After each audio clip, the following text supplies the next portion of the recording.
Good afternoon. In this video, we will take a look at the calibrator function in the DPI 620 Genie multifunction calibrator.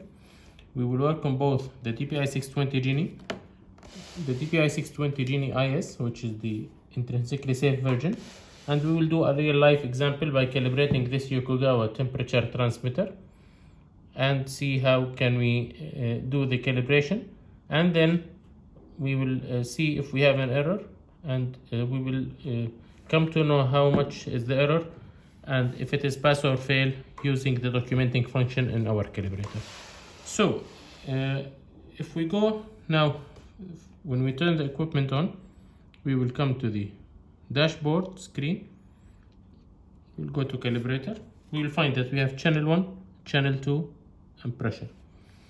In our case, we have only the calibrator without the pressure station. So if you are interested to learn about the pressure capabilities and how to make a pressure calibration on this device, you can see the video related to that in the same playlist. I will keep a link in the description box. So let's look at our calibrator. We have two channels. We have channel 1 and we have channel 2. See, every terminal with blue color is related to channel 1. So all of these are channel 1. And channel 2 is the gray. In the DPI 620 Genie IS, it will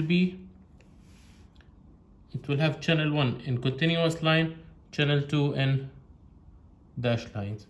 So this will help us to understand how to connect our device.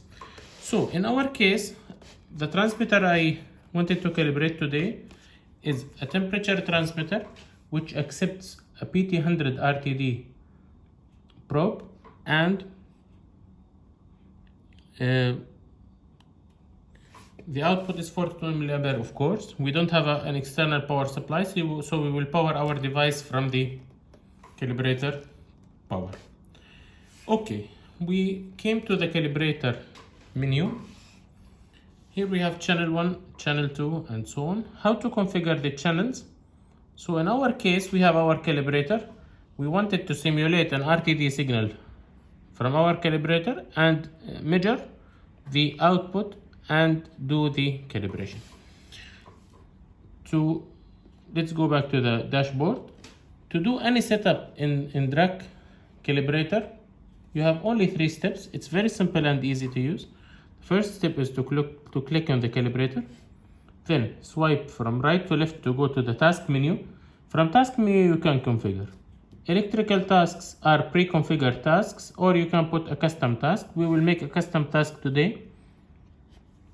So in our case, we need to simulate an RTD signal. So we will go to channel 1. First, we need to select the direction. Do we need to measure or simulate? In our case, we need to simulate. So the signal, the RTD signal, will go from our calibrator to the transmitter. So the direction should be source, which is simulate or source. The function, I can use it.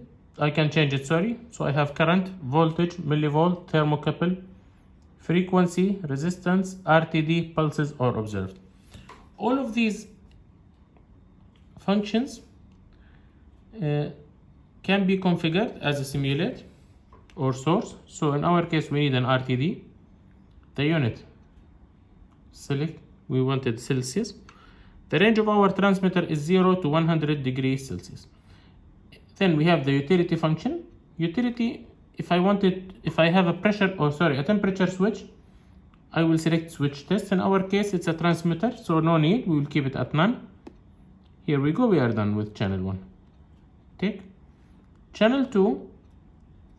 I wanted to measure the milliampere, which is the output of the transmitter. So I'll select this, the arrow N means measure, and the function, I can measure on channel 2, I can measure current with loop supply, which is 24 volt, current with high voltage power supply, which is 28 volt. This will help us to overcome the pressure, the voltage drop, which might occur in high impedance devices like the valves, the I to P converters. We can measure millivolt voltage. In our case, we wanted to measure current, and because we don't have a process power here, the transmitter needs power, so we will power it from the device, so we'll select current with 24 volt. That's it. We are done now. We configure channel 1 and channel 2. Tick. So this is our menu. Now we need to connect the device under test. So out of this transmitter I have 4 wires. 2 for the RTD probe and 2 for the milliampere. How to connect? Either I can read here, and if I get confused I can go to the help. I'll find, either I'll go to the manual if I need to see the full manual. If I wanted to copy the manual to USB device, I'll just put a USB stick and copy it. But I have a quick connection guide which will help me to understand how to connect. So this is the connection for a voltage measurement on channel 1. Voltage source, current measure, current source, frequency measure, frequency source, simulate RTD. In our case we will simulate an RTD. So as you can see, these are the wires. The 2 continuous lines are the 2 wires. Our transmitter is 2 wires, so we will connect the wires to the first 2 terminals in channel 1 here. Let me get my test leads. I already connected that to the transmitter's terminals.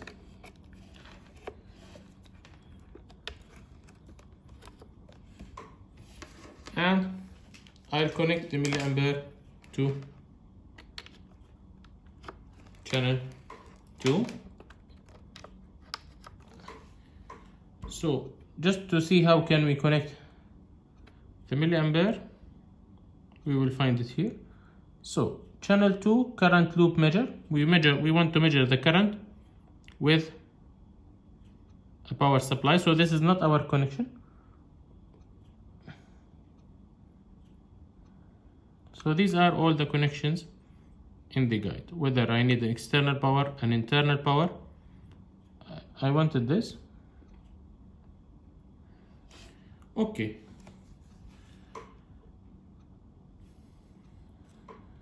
Let's go back to, as we can see, the calibrator is on now. We have 4 milliampere. It used to be 0. And if we see the display of the calibrator, of the transmitter, it's already powered. So we got the power from our calibrator. Let's keep this for a second and see how the connection will be in channel in the Genie IS. The Genie IS, we usually have different connections on channel 2 because we have some source of protection, because this is an intrinsically safe device. So we have a limitation on the power on channel 2. We cannot give a 3 volt, 24 or 28 volt like we gave in the Genie device. So the power is limited. In this case, the connections also will be different. So as you can see here, the connections are different. Let's see how can we know from the help. So these are the, want to see the milliampere measurement with power supply.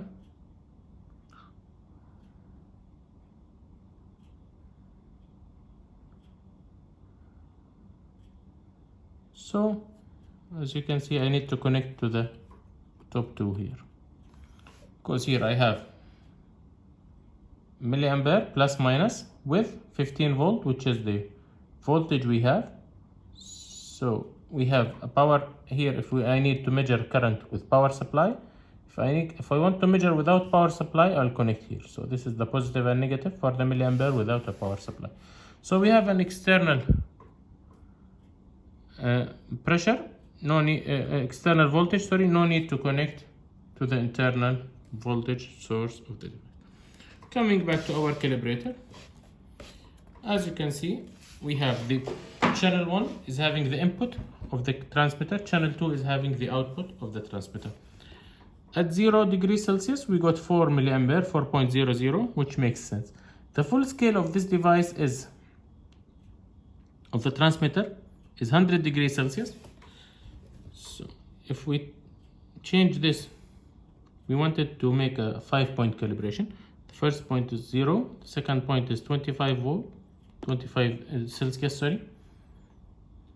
The milliampere is changing, as you can see. It should be 8 milliampere. Usually the smart or the transmitters will take some time to reach the settling point.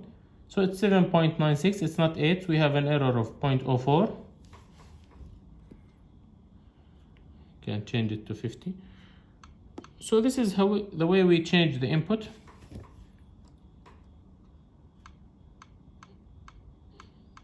Then I can use the nudge button. It's increasing 1 degree. If I want to increase 25 steps, I simply can change the nudge resolution. So from the settings, the automation, I can change the nudge. I'll change the step size from 1 to 25 degree. So now the nudge button will increase 25 degrees Celsius, as you can see. So this is second way. Now we should go to 16 milliamperes, but unfortunately not. We are not getting that. So we have some source of error, some type of error, as you can see. So the 100, let's wait for a couple of seconds and see. 19.84. This means that there is an error here, which we need to find out how much is that. Is it acceptable or not? Depends on the tolerance. So in this case, this is how the function works. Let's just cover some points in this menu. Then we go and we make some analysis to know what's the percentage of the error. Here in channel 1, I'll go to the settings. We have Celsius, the unit. The automation, we have the nudge. We can change it. We can make a span check. So the span check will do the 0 and the 100%. Percent step, it will increase in percentage. Defined step, I can put a predefined steps to do the calibration, or the ramp. The ramp will increase in continuous way. This is good to test switch. So if you have a switch, you want it to increase the temperature, for example, 0 to 100 degree in 10 seconds. So you can configure that in the ramp function. Let's do, for example, a percentage step. I need to put the low, high, and the step size. So our low is 0, our high is 100 degree. The step size, I want it to increase steps of 10%, for example. So it will go 10, 20, 30, and so on. The dwell time is the time between the points. For the interest of time, I will make it short. Okay. So we see the function has changed here. I will run that and see. Now, after 3 seconds, it will go 10%, 20, 30. So this is how the automation functions work. This will help our calibration to go easier. Okay. The other function in the settings is the RTD type. So if I select an RTD, I can select PT100, PT200, 500, PT1000, nickel, copper, all types of RTDs you will find here. The same way, if you select thermocouple on channel 1, you will find all types of thermocouples, K, J, B, A, S, all types of thermocouples. So this is how we use the calibrator function.